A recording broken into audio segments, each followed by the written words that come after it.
like to welcome you to a presentation by the Iowa Beef Industry Council.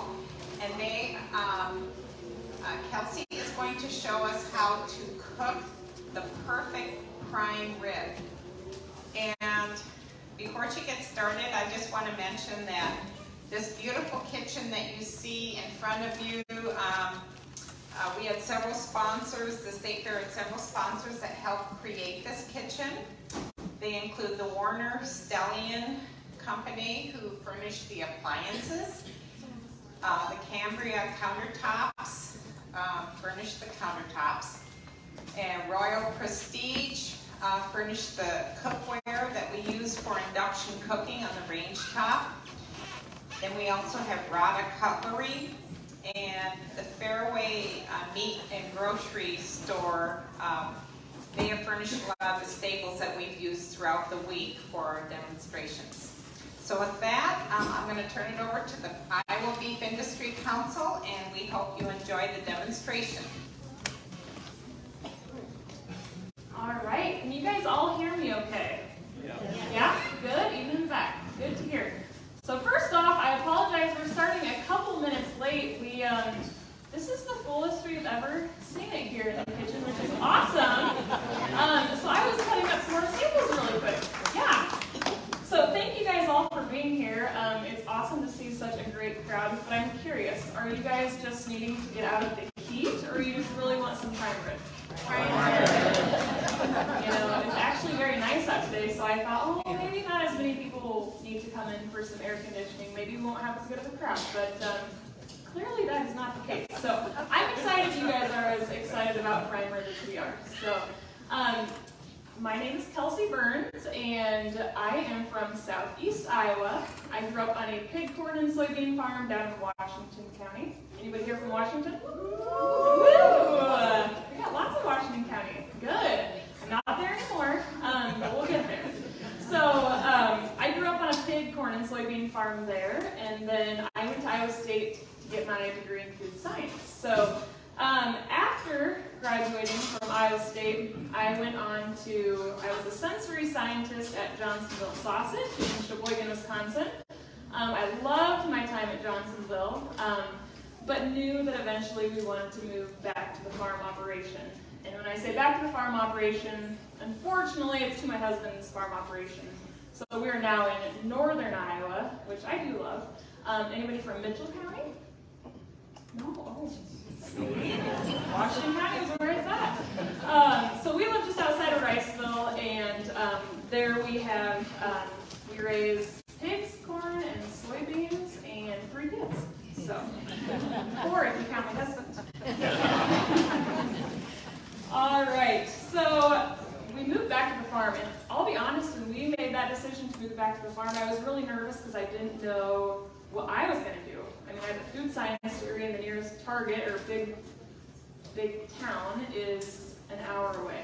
So that was my biggest question, was, okay, what am I going to do once we move back to the farm operation? So I had heard of this thing called a food blog. I worked with a lot of food bloggers at previous jobs, and decided if some random lady from wherever can start her food blog, surely a food scientist can figure it out too. Unfortunately, I learned that it's a lot more technology than it is maybe working with food. But I was able to figure it out, and I now have my food blog called dancearoundthekitchen.com, and that is what I get to do full time now, which is so cool. I do really, really love it. So on my blog, has anybody ever been on dancearoundthekitchen.com? Okay, I see a few hands raised. You'll see lots of desserts, but there are also lots and lots of very easy meals for families that just want to get meals on the table really quick. And last week I did a presentation with beef, and we talked about quick meals, sheet pan meals. So all these meals were made just on a sheet pan, a very few dishes, and it gets in the oven quick, and then it's done and ready for your family quick as well. So I do love those quick and easy meals, but of course when it comes to the holidays, my family, and I assume most of you guys, like to have something extra special, and I find that prime rib is a go-to for us when the holidays come around.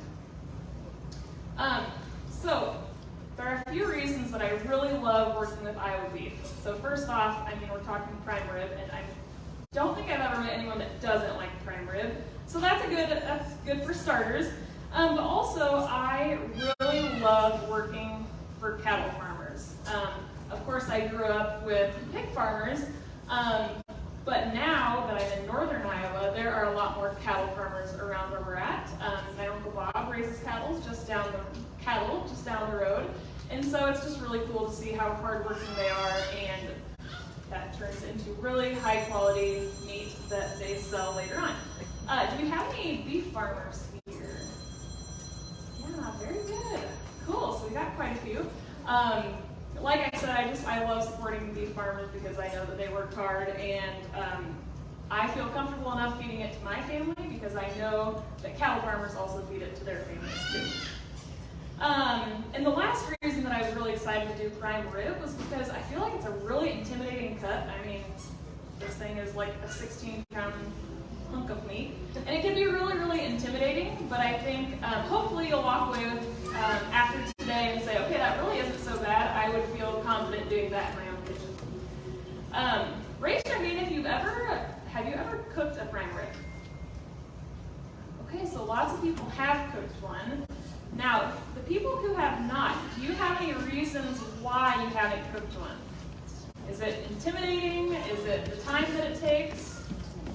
Intimidating. It is intimidating. It's a very, very big piece of meat. And when you're spending money on a big piece of prime rib, you want to make sure it turns out really, really good. So we are going to get started showing you how to prepare a prime rib. And we're going to start with just a really simple rub. Now this rub, and I already forgot my black pepper. All right, so this rub is going to be very simple. So we want the flavor of the beef to really shine through. So we're not going to add too many crazy flavors. We are going to do a really simple rub. So this is going to have about 2 tablespoons of ground pepper. And then we have a tablespoon of minced garlic. And then we're going to add a tablespoon, or 2 teaspoons, sorry, of olive oil. Almost a tablespoon. And then you can also add salt. If you're on a low sodium diet, or for some reason you don't want to add salt, you certainly don't have to. I always do because I think it does help bring out the flavor of the beef a little bit as well. All right, so we're going to just go ahead and mix that all up. And you can make more or less. If you just buy a small prime rib, like an end of it, you could probably have this recipe. But once that's all mixed up, we're just going to go ahead and rub that all over so this is technically called a ribeye roast. A prime rib is technically the cooking method, but most of the time it is just referred to as prime rib. So while I go ahead and rub this, Rochelle with Iowa Beef is going to ask us some quiz questions, and I think she has prizes. Do you have prizes? You do have prizes. Good job. All right, yep, it's on. Well, my first question is, does anyone know what Kelsey's fame to claim is?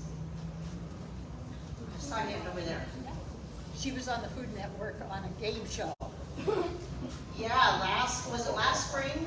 Well, we filmed it last spring, and then it went live. Let's see, the show came out in September of last year. So she was on the Food Network with the Pioneer Woman, and it was a budget battle type of competition. And she was on that. She actually won the competition that night. So I just Oh gosh, yeah, that was definitely the craziest thing I think I've ever done. Yeah, it was awesome. But thank you. I was very shocked to. I was surprised to be a part of the competition, but then winning it, that was crazy. Yeah, it was cool. All right. Well, that was a fun first question. Okay, so we have the rub all over the prime rib, and as you can see, it doesn't need to completely coat it all. This is just going to give it a little bit of flavor. So so that's all we're gonna do before it goes into the oven. So super simple, right? Okay, so we've got that rub on it. Next, we are going to go ahead and you wanna put it on a roasting rack, mostly because you want all your juices to kind of fall below the meat and you don't want the meat just sitting in it, because you want the edges to get a little bit crisp, and that's gonna hold in some of the moisture as it cooks. So there's a couple different ways that you can do this. Now, of course, if you have a roasting rack at home, you can certainly use that. If you don't have one, we have a super easy hack that you can use with aluminum foil, where you're gonna make your own roasting rack. So what we're gonna do, we're just gonna take a long sheet of aluminum foil. Okay, and I'm using heavy duty aluminum foil just because you won't need quite as much. You're gonna kind of scrunch it up. And it doesn't need to be super high off the pan. This isn't gonna give you a ton of moisture on the bottom of the pan, but you want it just off of the pan enough that it's not gonna be sitting in the juices. So what you'll do, you might need more than one of these. So you can just get your aluminum foil kind of scrunched like this, and then you can just kind of go back and forth like this and set it on your pan. So I'm going to do one more just so it all fits on there. All right, so again, I'm just going to take a long piece of foil.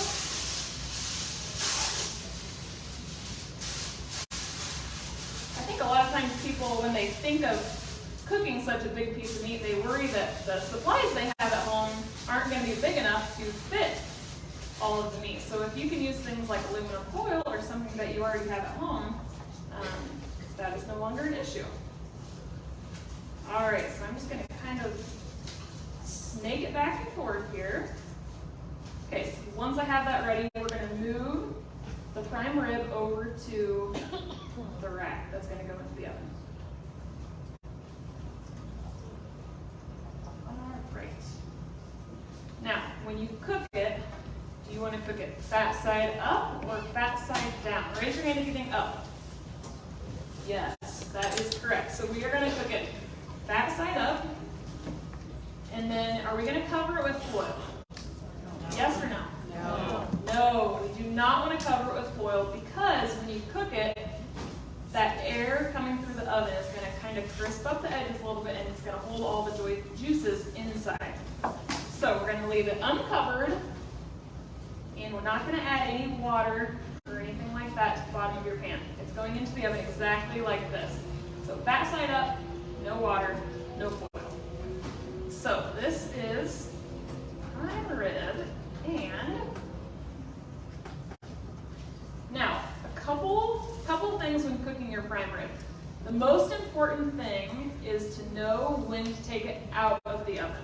Okay? You can start with this beautiful prime rib, but if you overcook it, you're going to be disappointed when you slice into it. So I'll give you a couple different tips. Now, I like to cook mine just to medium. And one thing that you're going to want to know is that after you take it out of the oven, it's going to continue to cook at least 10 degrees. So if you want it to be medium, which would be 145, you want to bring it out at 135. Okay? It's going to continue cooking once you get it out of the oven. And you're going to need that time anyways for kind of a resting time before you slice into the meat. So you want to make sure you take it out 10 degrees lower than what you want it to be once you eat it. Okay, so I like to eat the prime rib at medium. So I cook it to 135, and then it'll raise up to 145 before we slice it and eat it. If you like it, wait, that's medium rare. Medium rare, yes. If you take it out at 135, it'll raise up to 145, which is medium rare. So that's important to note that it is going to raise. Now what I've typically used in the past is an instant read thermometer. So this, once you put it into the meat, you're going to want to do it at the thickest part, and that is going to come up really, really quick. Instant read thermometers are fairly cheap these days, so it's really nice to have one. But recently, in the last couple of years, I have learned of these nifty little things. This is called a meter. Now, oops, I almost just broke it. This is, like I said, it's called a meter, and it comes with these little probes. So what I will do, you can take any probe. Now, this one comes with 4 probes, so I can put one, like let's say we have 4 steaks, and we each want it to different doneness. We can each have a probe in our steak. But with a prime rib, you really just need, you can put 1 or 2 in there, but you're gonna put it in the thickest part of your prime rib, and you wanna try to get it to about center.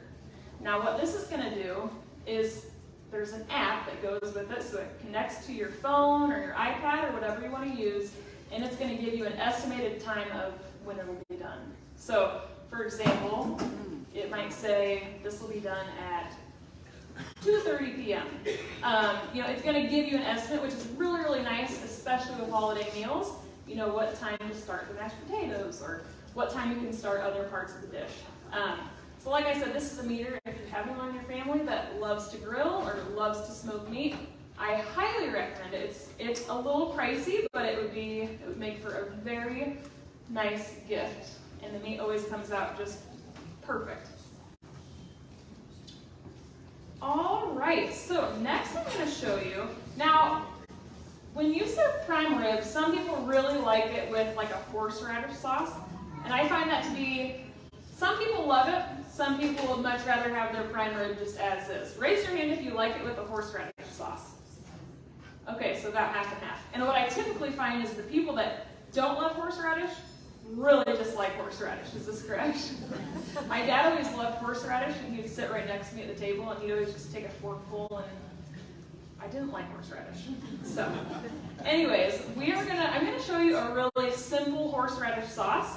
Now, when we pass out samples, there will be some with and some without, so feel free to say, I don't want any horseradish sauce. That's what I would do. But this is a super simple recipe that makes for a delicious little dish. So what we're going to start with is, this is just heavy whipping cream, so this is just a half cup. And we're going to use, you can use an electric mixer, you can use a whisk, but you're just going to get it until you're getting soft peaks. So you don't want it to be, you don't want the hard peaks where you're going to make like whipped cream, you just want it to be a little bit thicker. So I'm going to go ahead and do that. Rochelle, do you want to ask another question? Hopefully the mic will cover up the mixing sound. Okay, another question about beef. What is the most, when you're serving beef, there's all kinds of different wines. If you're ever in doubt, what is considered to be the most beef-friendly wine? And what variety in particular? Raise your hand, because I got a really good prize for you. But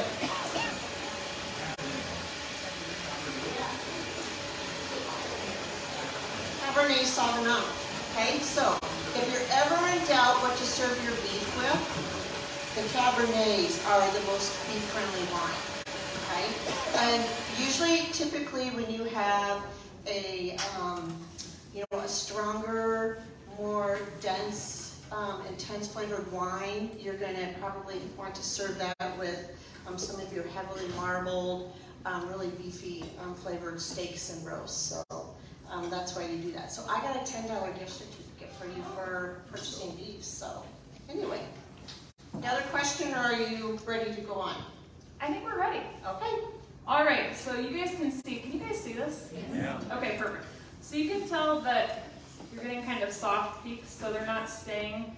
If it's hard peaks, they're going to stay straight up. Okay? But with soft peaks, it's thicker, clearly, than it would be with the just straight liquid.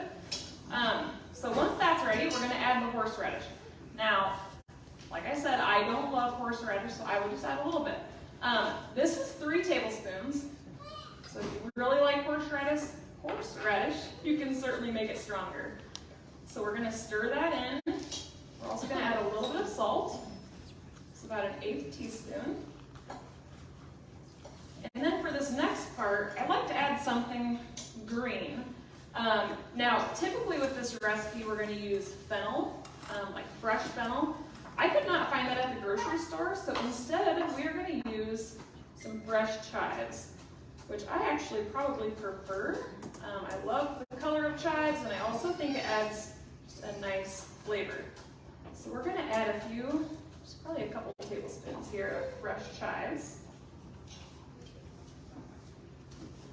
Just go ahead and stir that right in.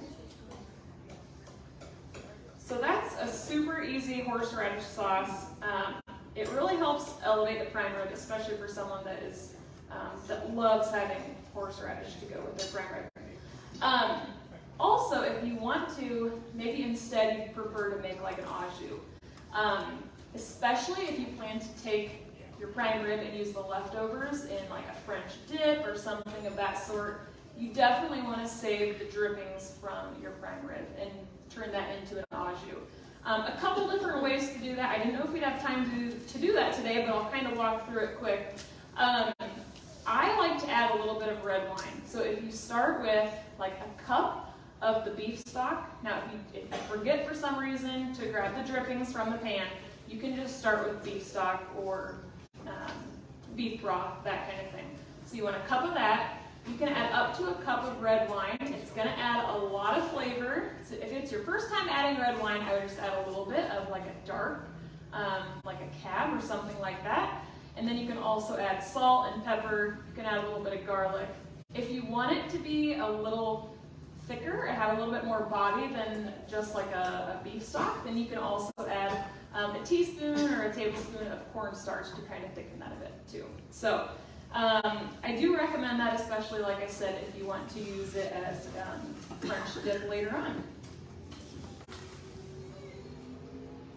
All right, now the last part we were going to talk about was leftovers. So this is a large piece of meat. Now let's say if you have Christmas dinner, you have, like at ours, you're probably going to have way too many appetizers and you're pretty much too full to eat anything for your main dish, but you have this big piece of prime rib, you guys don't quite finish it. Now how are you going to heat that up afterwards? So first of all, you want to make sure to let it cool down completely before you put it in the fridge. So let it cool to room temperature. And then to heat it up, you're going to want to cook it in a little bit of beef broth. Now what I did today, I cooked this yesterday, and then I cut it up into the pieces that you guys will be trying. And then I just put about a cup of beef broth in the bottom, and I cooked it on low in the crock pot for about an hour. You don't want to cook it too much, just like you don't want to cook the original prime rib too high, or it's going to be a little bit tough. So just cook it until it's just warm, and you can serve it like that. What questions do you guys have about prime rib? Did you cut trim any of it? Did I trim it? So that's a good question. I did not trim any before I cooked it. So I ordered, actually I got this at Fairway, I just ordered a whole prime rib. And that's how I got it. Now, before I cut your guys' samples into pieces, I did kind of trim off the outer layer of fat. I didn't want anyone to have, I wanted everyone to have one of the really perfect bites of prime rib. So that's what you guys are all going to get. But what I like to do with those pieces around the edge that are a little bit more cooked, or for example, on the ends of the prime rib, the center might be medium or medium rare, but then the outer edges of your prime rib might be a little more done. So I like to cut those up and add them to beef and noodles or do something like that with them. What other questions do you have? Yeah? When you take it out, do you tint it with foil? Oh, good question. So her question was, when you take it out of the oven, do you tent it with foil? I do not.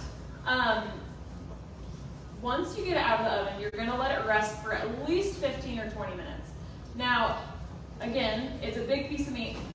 The temperature and the warmth is going to stay there. You don't have to worry about covering it up for 15 minutes just to keep it warm.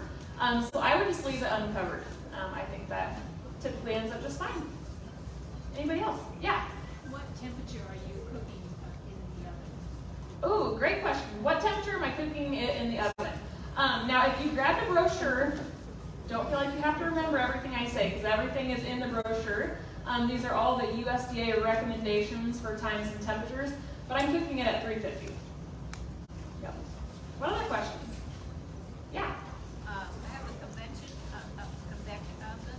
Do you use that or just a regular wick? I'm using just a regular oven, just because I know that that's what most people typically have. I'm not sure. Rochelle, do you know if the brochures mention anything about convection? I don't think they do. You can just cook it in. Yeah. Where did you get your thermometer?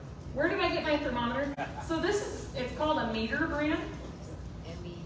And yep, it's MEATER.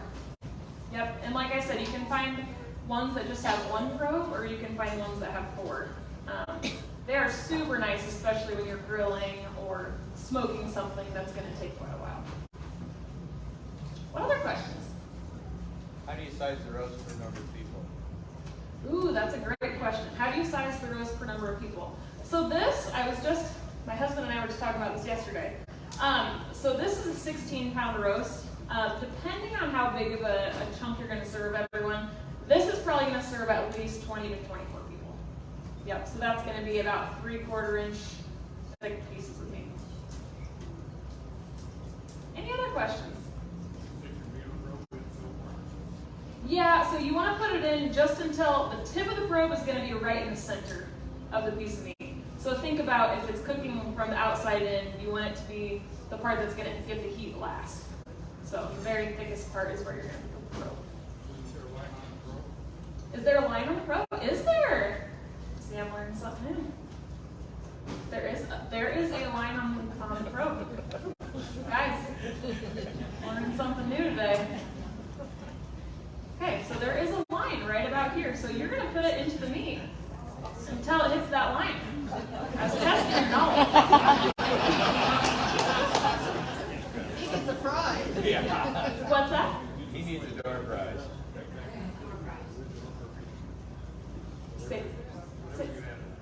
Say that again. Oh, if you're sous videing it, yes. So sous videing, raise your hand if you've ever heard of sous videing. Yes, so we love sous videing in our house. We do it a lot with steaks. We also tried it with a prime rib.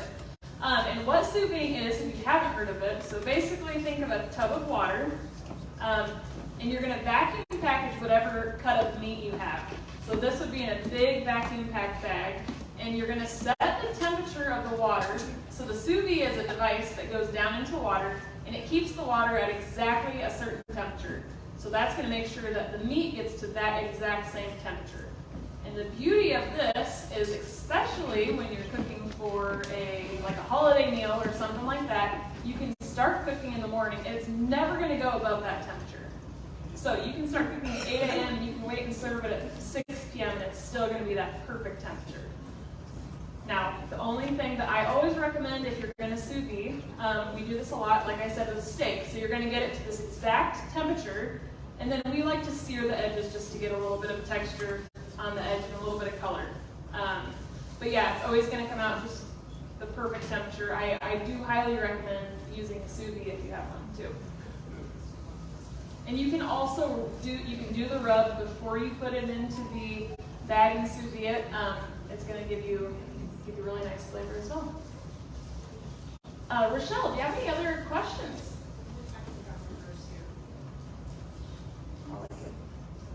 So just like what I was talking about, how you take it out of the oven and then sear it. Oh, no, that's okay. No. So yeah, the method we just talked about where you cook it and then you sear it on both sides, that's called reverse searing. So most times you use a sous vide where you're going to cook it like that. When you take it out of the oven, it's going to be very pale on the outside. It's going to be cooked perfect, and it would taste delicious. It'd be great and tender, but you're going to be missing the color around the outside. So I do always recommend, you can do that on a stove top, you can do that on a grill, whatever you find, or whatever you have handy. Yeah, any other questions? Yeah? Do you get any trippings when you do the sous vide? Yes. You do? Okay. Yep, so when you sous vide, in the bottom of the bag, so once you take the meat out of the bag, you'll have kind of about the same amount that you would if you cooked it in a roasting pan. There will definitely be some, I would definitely recommend keeping that as well.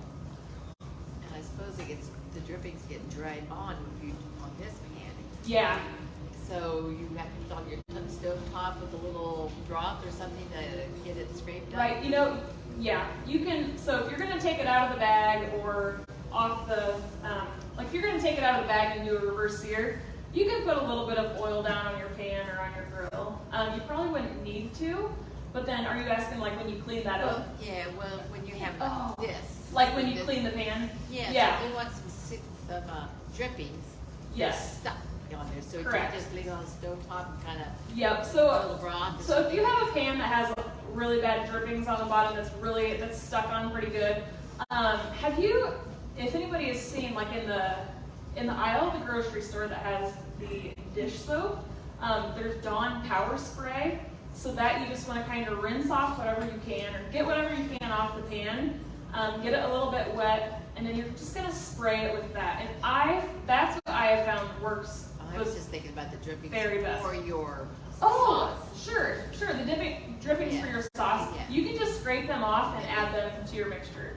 Unless it's super charred, you're not gonna want it Just put burnt broth- on. broth on it and your stove top and scrape Right. it off like you would to get Yep. it clean. Anyways, Definitely. So what I like to do is I will take like a rubber spatula, and that's gonna get anything that's a little bit stuck on but not super duper crunchy and, give you burnt flavor. So get as much off as you can, and then yeah, Dawn Power Wash, man, that's gonna get, that's definitely gonna help you clean up the rest of it. Yeah. Can you cook it in a roaster? I have never done that. Rochelle? What are your thoughts on cooking a prime rib in a roaster pan?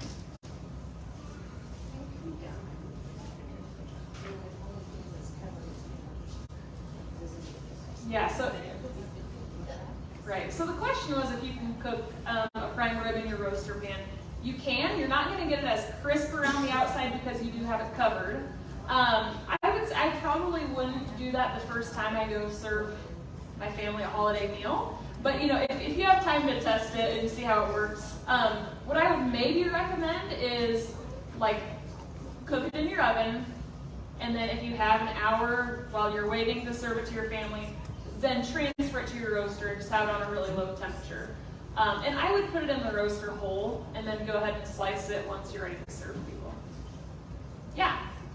I have a friend that puts it in a high oven at night and turns it off, and then it cooks out. What do you think of that? There are certainly lots of different methods. This is the method that the USDA recommends. So that's kind of what we're going for with this. It certainly can be done. Rochelle, what are any other comments on that? Yeah. So Rochelle mentioned the food safety concerns. Would definitely be the only other thing that we kind of mentioned with that. Anything else? All right, they're gonna pass out samples, and these, so like I said, I reheated these in a crock pot. Hopefully they didn't get too cooked in the crock pot. I wanted to keep them nice and juicy and tender for you, so hopefully they turn out good.